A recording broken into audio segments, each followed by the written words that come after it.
Shalom saudara-saudara yang dikasihi di dalam Yesus Kristus. Firman Tuhan kita pada saat ini diambil dari Yohanes pasal 17 ayat 1 sampai 5. Demikianlah kata Yesus. Lalu ia menengadah ke langit dan berkata, Bapa, telah tiba saatnya, permuliakanlah anakmu supaya anakmu mempermuliakan engkau, sama seperti engkau telah memberikan kepadanya kuasa atas segala yang hidup. Demikian pula ia akan memberikan hidup yang kekal kepada semua yang telah engkau berikan kepadanya.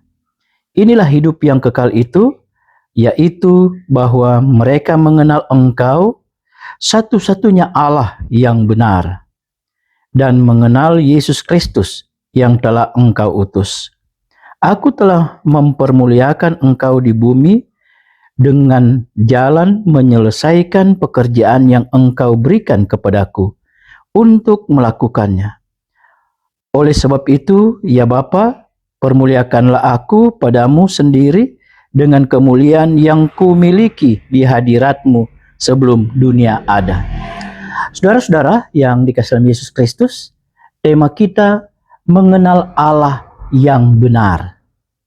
Saudara-saudara yang dikasihi dalam Yesus Kristus, firman Tuhan kita pada saat ini merupakan doa Yesus setelah Yesus dan murid-muridnya melakukan perjamuan makan. Dan sebelum Yesus mati di kayu salib. Doa ini juga dikenal dengan doa Imam Agung. Kenapa doa Imam Agung? Karena Yesus yang berdoa, Yesus yang memimpin doa itu. Yesus adalah Imam Agung yang benar. Saudara-saudara yang dikasihi dalam Yesus Kristus, mari kita lihat apa sebenarnya yang terlihat dalam firman Tuhan kita pada saat ini. Yang pertama, ini sebenarnya merupakan satu doa yang Yesus sendiri memahami bahwa saatnya hampir tiba. Kematiannya telah dekat. Sehingga ini merupakan satu doa penyerahan diri kepada kematiannya. Suatu kerelaan untuk disalibkan. Ini yang harus kita lihat. Dan dalam satu penyerahan dan kerelaan untuk kematian, disinilah sebenarnya Yesus mau mengatakan bahwa kematiannya itu adalah untuk mempermuliakan dirinya dan juga untuk mempermuliakan Allah. Oleh sebab itu dia katakan bahwa Bapa, permuliakanlah diriku supaya aku mempermuliakan engkau. Di salib itu, di kematian Yesus itu, disitulah akan terlihat kemuliaan Yesus dan Allah itu sendiri. Kenapa? Karena kuasa Allah itu dalam diri Yesus yang tidak bisa terpisahkan. Karena memang Yesus adalah Allah, Allah adalah Yesus, dan kuasa Allah itu adalah kuasa yang ada dalam diri Yesus yang mematahkan, mengalahkan kuasa iblis. Dan dari kematian itu, disitulah dilihat ada kuasa kebangkitan. Sehingga kematian tidak bisa memenjarakan akan kuasa Allah itu sendiri. Disitulah letaknya Yesus dipermuliakan dan Allah dipermuliakan. Hal yang kedua yang terlihat di sini adalah bahwa Allah telah memberikan kuasa kepada Yesus. Kuasa itu adalah kuasa menyelamatkan. Sehingga ketika Allah menyerahkan orang-orang percaya, telah percaya kepada Yesus, pengikut-pengikut Yesus, maka mereka itu mendapatkan hidup yang kekal.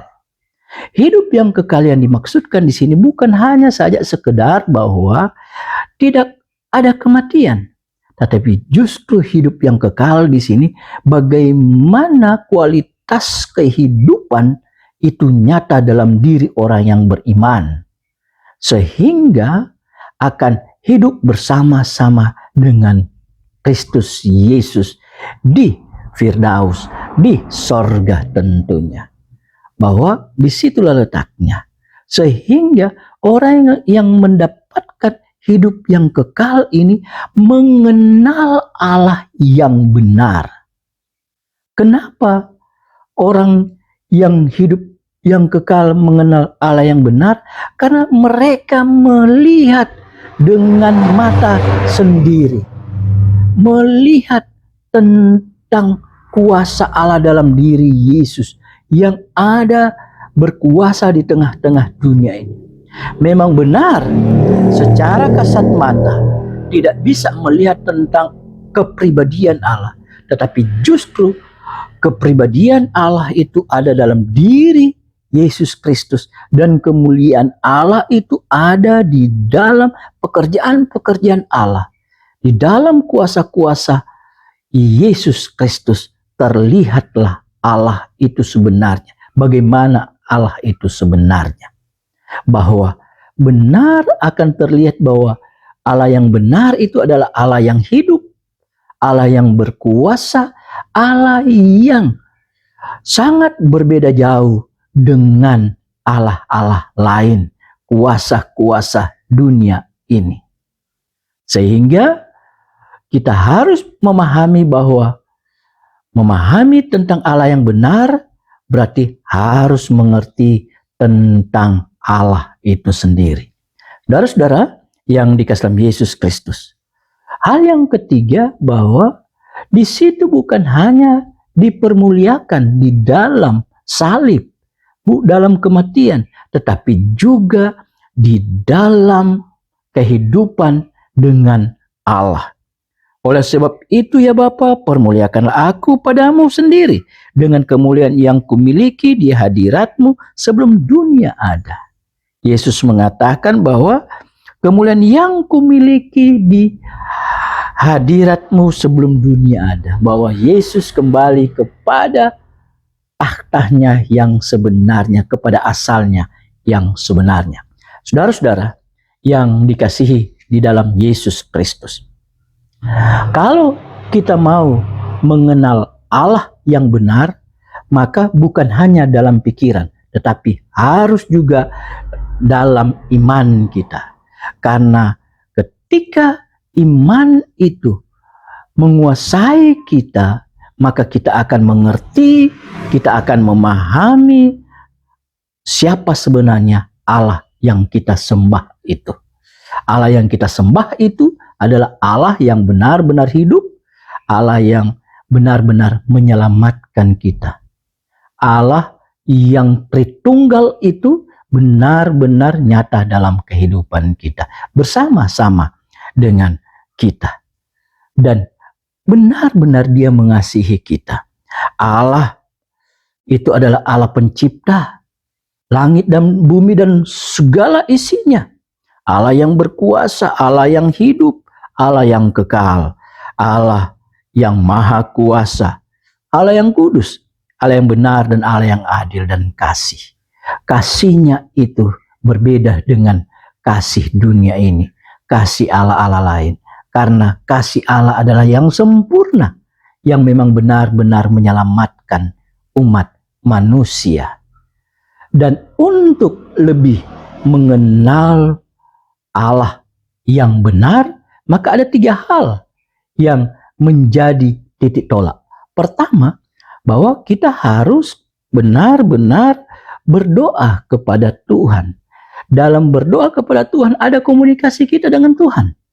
Sehingga terjadilah satu internalisasi yang hidup antara kita, diri kita dengan Allah itu. Yang kedua adalah bagaimana kita mau sering mendengarkan firman Tuhan. Bagaimana kita mau sering mendengarkan khotbah-khotbah yang benar. Sehingga kita tahu akan Allah itu bagaimana. Dan yang ketiga adalah kita haruslah rajin belajar ataupun membaca Alkitab. Karena dalam Alkitab kita akan mampu memahami, mengerti, dan mengenal Allah itu yang benar. Allah yang benar adalah Allah yang mau menyelamatkan kita, Allah yang menolong kita, Allah yang bersama-sama dengan kita. Dan tujuan kita mengenal Allah yang benar adalah kita melakukan kehendak-Nya. Kalau kita mengenal Allah, maka kita harus menuruti akan firman-Nya, akan perintah-perintah-Nya. Percuma kita mengenal Allah yang benar kalau kita tidak melakukan perintah-Nya. 1 Yohanes 2 ayat 3 mengatakan, kalau kita mengenal Allah, maka kita harus mengikuti perintah-Nya. Dan ayat yang keempat mengatakan, percuma ataupun kita berdusta kalau kita mengenal Allah tapi kita tidak melakukannya. Itu adalah pendusta. Jadi kalau mau kita hidup dalam keselamatan dan hidup untuk dipermuliakan bersama-sama dengan Allah, maka kita harus mengenal Allah yang benar dan melakukan dalam kehidupan kita sehari-hari. Demikianlah firman Tuhan. Tuhan memberkati kita.